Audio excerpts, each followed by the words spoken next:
I have never known my friend to be in better form, both mental and physical, than in the year '95. His increasing fame had brought with it an immense practice, and I should be guilty of an indiscretion if I were even to hint at the identity of some of the illustrious clients who crossed our humble threshold in Baker Street.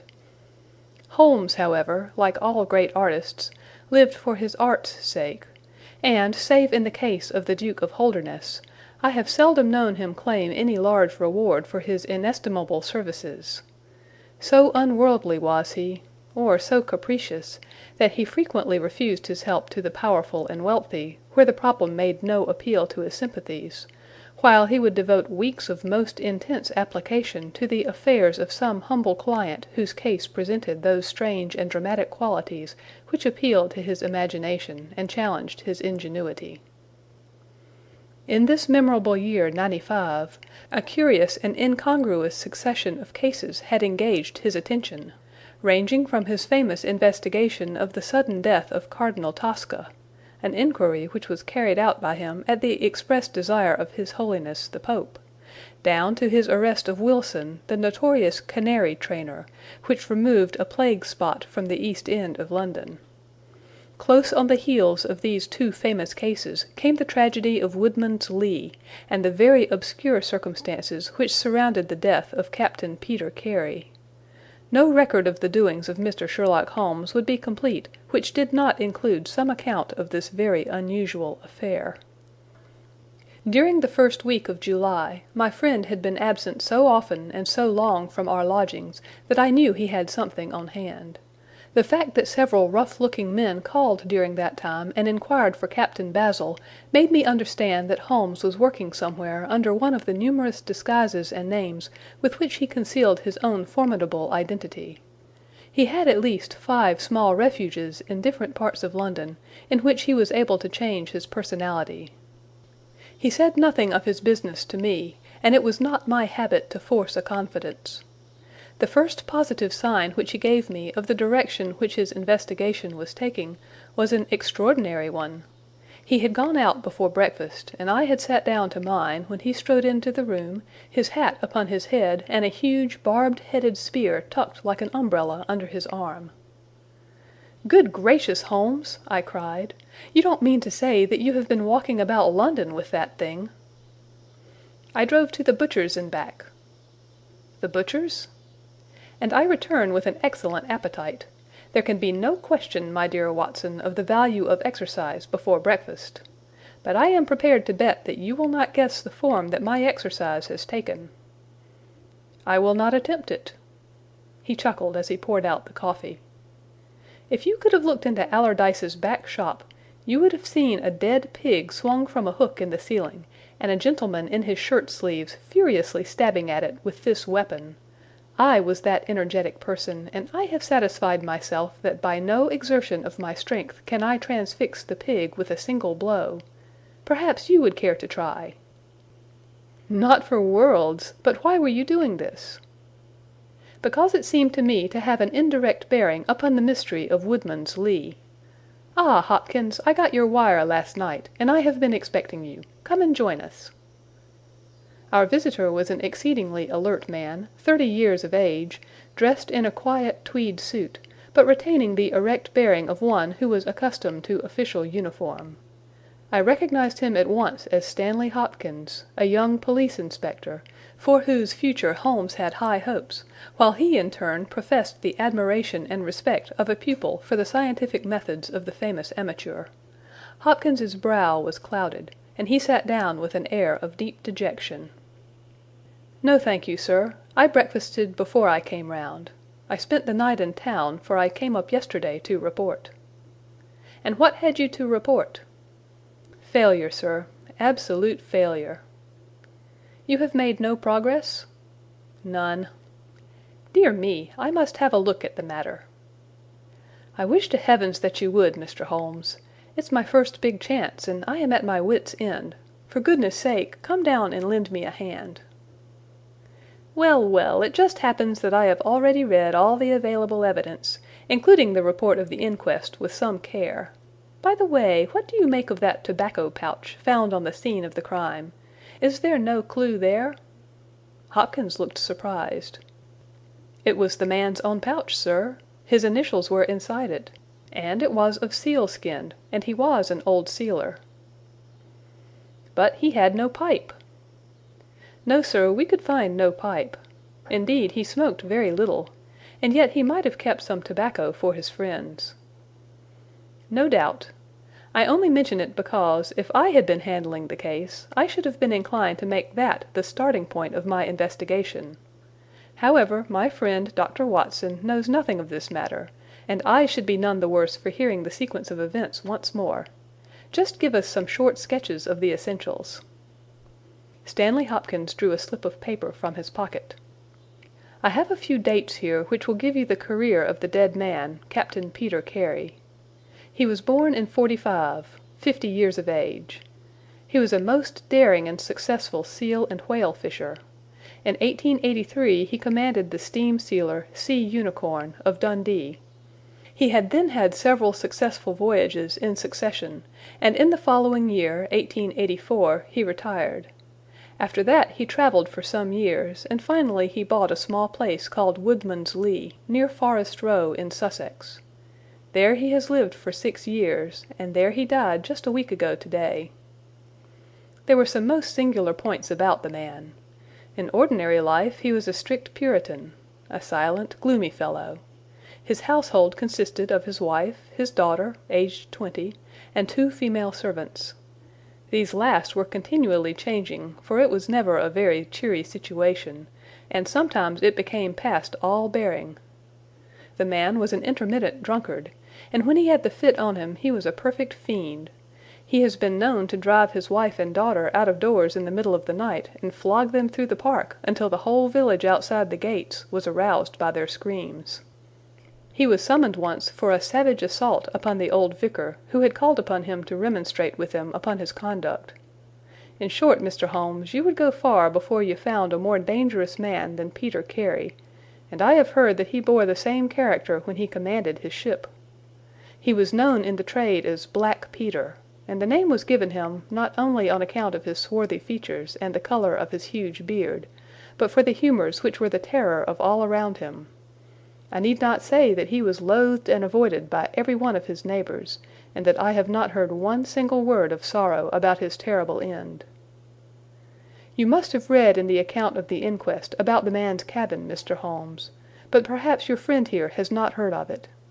He had built himself a wooden outhouse, he always called it the cabin, a few hundred yards from his house, and it was here that he slept every night. It was a little single-roomed hut, 16 feet by 10. He kept the key in his pocket, made his own bed, cleaned it himself, and allowed no other foot to cross the threshold. There are small windows on each side, which were covered by curtains and never opened. One of these windows was turned towards the high road, and when the light burned in it at night, the folk used to point it out to each other and wonder what Black Peter was doing in there. That's the window, Mr. Holmes, which gave us one of the few bits of positive evidence that came out at the inquest. You remember that a stonemason, named Slater, walking from Forest Row about 1 o'clock in the morning, 2 days before the murder, stopped as he passed the grounds and looked at the square of light still shining among the trees. He swears that the shadow of a man's head turned sideways was clearly visible on the blind, and that this shadow was certainly not that of Peter Carey, whom he knew well. It was that of a bearded man, but the beard was short and bristled forward in a way very different from that of the captain. So he says, but he had been 2 hours in the public-house, and it is some distance from the road to the window. Besides, this refers to the Monday, and the crime was done upon the Wednesday. On the Tuesday, Peter Carey was in one of his blackest moods, flushed with drink and as savage as a dangerous wild beast. He roamed about the house, and the women ran for it when they heard him coming. Late in the evening he went down to his own hut. About 2 o'clock the following morning, his daughter, who slept with her window open, heard a most fearful yell from that direction, but it was no unusual thing for him to bawl and shout when he was in drink, so no notice was taken. On rising at 7, one of the maids noticed that the door of the hut was open, but so great was the terror which the man caused that it was midday before anyone would venture down to see what had become of him. Peeping into the open door, they saw a sight which sent them flying, with white faces, into the village. Within an hour I was on the spot and had taken over the case. Well, I have fairly steady nerves, as you know, Mr. Holmes, but I give you my word that I got a shake when I put my head into that little house. It was droning like a harmonium with the flies and bluebottles, and the floor and walls were like a slaughter-house. He had called it a cabin, and a cabin it was, sure enough, for you would have thought that you were in a ship. There was a bunk at one end, a sea-chest, maps and charts, a picture of the sea unicorn, a line of logbooks on a shelf, all exactly as one would expect to find it in a captain's room. And there, in the middle of it, was the man himself, his face twisted like a lost soul in torment, and his great brindled beard stuck upward in his agony. Right through his broad breast a steel harpoon had been driven, and it had sunk deep into the wood of the wall behind him. He was pinned like a beetle on a card. Of course he was quite dead, and had been so from the instant that he had uttered that last yell of agony. I know your methods, sir, and I applied them. Before I permitted anything to be moved, I examined most carefully the ground outside and also the floor of the room. There were no footmarks. Meaning that you saw none? I assure you, sir, that there were none. My good Hopkins, I have investigated many crimes, but I have never yet seen one which was committed by a flying creature. As long as the criminal remains upon two legs, so long must there be some indentation, some abrasion, some trifling displacement which can be detected by the scientific searcher. It is incredible that this blood-bespattered room contained no trace which could have aided us. I understand, however, from the inquest that there were some objects which you failed to overlook. The young inspector winced at my companion's ironical comments. I was a fool not to call you in at the time, Mr. Holmes. However, that's past praying for now. Yes, there were several objects in the room which called for special attention. One was the harpoon with which the deed was committed. It had been snatched down from a rack on the wall. Two others remained there, and there was a vacant place for the third. On the stock was engraved SS Sea Unicorn, Dundee. This seemed to establish that the crime had been done in a moment of fury, and that the murderer had seized the first weapon which came in his way. The fact that the crime was committed at 2 in the morning, and yet Peter Carey was fully dressed, suggested that he had an appointment with the murderer, which is borne out by the fact that a bottle of rum and 2 dirty glasses stood upon the table. Yes, said Holmes, I think that both inferences are permissible. Was there any other spirit but rum in the room? Yes, there was a tantalus containing brandy and whiskey on the sea-chest. It is of no importance to us, however, since the decanters were full, and it had therefore not been used. For all that, its presence has some significance, said Holmes. However, let us hear some more about the objects which do seem to you to bear upon the case. There was this tobacco pouch upon the table. What part of the table? It lay in the middle. It was of coarse sealskin, the straight-haired skin, with a leather thong to bind it. Inside was P.C. on the flap. There was half an ounce of strong ship's tobacco in it. Excellent. What more? Stanley Hopkins drew from his pocket a drab-covered notebook. The outside was rough and worn, the leaves discolored. On the first page were written the initials J.H.N. and the date 1883. Holmes laid it on the table and examined it in his minute way, while Hopkins and I gazed over each shoulder. On the second page were the printed letters C.P.R., and then came several sheets of numbers. Another heading was Argentine, another Costa Rica, and another San Paulo, each with pages of signs and figures after it. "What do you make of these?" asked Holmes. "They appear to be lists of stock exchange securities. I thought that J.H.N. were the initials of a broker, and that C.P.R. may have been his client." "Try Canadian Pacific Railway," said Holmes. Stanley Hopkins swore between his teeth and struck his thigh with his clenched hand. "What a fool I have been!" he cried. "Of course, it is as you say. Then J.H.N. are the only initials we have to solve. I have already examined the old Stock Exchange lists, and I can find no one in 1883, either in the house or among the outside brokers, whose initials correspond with these. Yet I feel that the clue is the most important one that I hold. You will admit, Mr. Holmes, that there is a possibility that these initials are those of the second person who was present, in other words, of the murderer. I would also urge that the introduction into the case of a document relating to large masses of valuable securities gives us for the first time some indication of a motive for the crime." Sherlock Holmes's face showed that he was thoroughly taken aback by this new development. "I must admit both your points," said he. "I confess that this notebook, which did not appear at the inquest, modifies any views which I may have formed. I had come to a theory of the crime in which I can find no place for this. Have you endeavored to trace any of the securities here mentioned?" "Inquiries are now being made at the offices, but I fear that the complete register of the stockholders of these South American concerns is in South America, and that some weeks must elapse before we can trace the shares." Holmes had been examining the cover of the notebook with his magnifying lens. "Surely there is some discoloration here," said he. "Yes, sir, it is a blood stain. I told you that I picked the book off the floor." "Was the blood stain above or below?" "On the side next the boards." "Which proves, of course, that the book was dropped after the crime was committed." "Exactly, Mr. Holmes.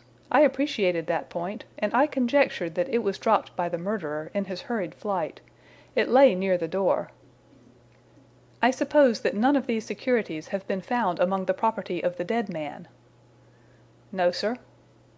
"Have you any reason to suspect robbery?" "No, sir. Nothing seemed to have been touched." "Dear me, it is certainly a very interesting case. Then there was a knife, was there not?" "A sheath knife, still in its sheath. It lay at the feet of the dead man. Mrs. Carey has identified it as being her husband's property." Holmes was lost in thought for some time. "Well," said he, at last, "I suppose I shall have to come out and have a look at it." Stanley Hopkins gave a cry of joy. "Thank you, sir. That will indeed be a weight off my mind." Holmes shook his finger at the inspector. "It would have been an easier task a week ago," said he. "But even now my visit may not be entirely fruitless. Watson, if you can spare the time, I should be very glad of your company. If you will call a four-wheeler, Hopkins, we shall be ready to start for Forest Row in a quarter of an hour." Alighting at the small wayside station, we drove for some miles through the remains of widespread woods, which were once part of that great forest which for so long held the Saxon invaders at bay, the impenetrable Weald, for 60 years the bulwark of Britain. Vast sections of it have been cleared, for this is the seat of the first ironworks of the country, and the trees have been felled to smelt the ore. Now the richer fields of the north have absorbed the trade, and nothing save these ravaged groves and great scars in the earth show the work of the past. Here, in a clearing upon the green slope of a hill, stood a long, low, stone house, approached by a curving drive running through the fields. Nearer the road, and surrounded on 3 sides by bushes, was a small outhouse, one window and the door facing in our direction. It was the scene of the murder. Stanley Hopkins led us first to the house, where he introduced us to a haggard, gray-haired woman, the widow of the murdered man, whose gaunt and deep-lined face, with the furtive look of terror in the depths of her red-rimmed eyes, told of the years of hardship and ill usage which she had endured. With her was her daughter, a pale, fair-haired girl, whose eyes blazed defiantly at us as she told us that she was glad that her father was dead, and that she blessed the hand which had struck him down. It was a terrible household that Black Peter Carey had made for himself, and it was with a sense of relief that we found ourselves in the sunlight again, and making our way along a path which had been worn across the fields by the feet of the dead man. The outhouse was the simplest of dwellings, wooden-walled, shingle-roofed, one window beside the door and one on the farther side. Stanley Hopkins drew the key from his pocket and had stooped to the lock, when he paused with a look of attention and surprise upon his face. "Some one has been tampering with it," he said. There could be no doubt of the fact. The woodwork was cut, and the scratches showed white through the paint, as if they had been that instant done.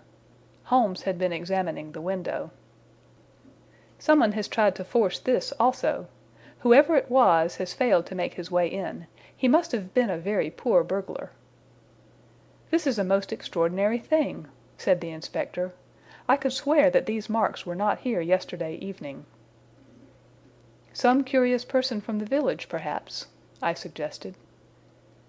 "Very unlikely. Few of them would dare to set foot in the grounds, far less try to force their way into the cabin. What do you think of it, Mr. Holmes?" "I think that fortune is very kind to us." "You mean that the person will come again?" "It is very probable. He came expecting to find the door open. He tried to get in with the blade of a very small penknife. He could not manage it. What would he do?" "Come again next night with a more useful tool." "So I should say. It will be our fault if we are not there to receive him. Meanwhile let me see the inside of the cabin." The traces of the tragedy had been removed, but the furniture within the little room still stood as it had been on the night of the crime. For 2 hours, with most intense concentration, Holmes examined every object in turn, but his face showed that his quest was not a successful one. Once only he paused in his patient investigation. "Have you taken anything off this shelf, Hopkins?" "No, I have moved nothing." "Something has been taken. There is less dust in this corner of the shelf than elsewhere. It may have been a book lying on its side. It may have been a box. Well, well, I can do nothing more. Let us walk in these beautiful woods, Watson, and give a few hours to the birds and the flowers. We shall meet you here later, Hopkins, and see if we can come to closer quarters with the gentleman who has paid this visit in the night." End of Part 1 of The Adventure of Black Peter.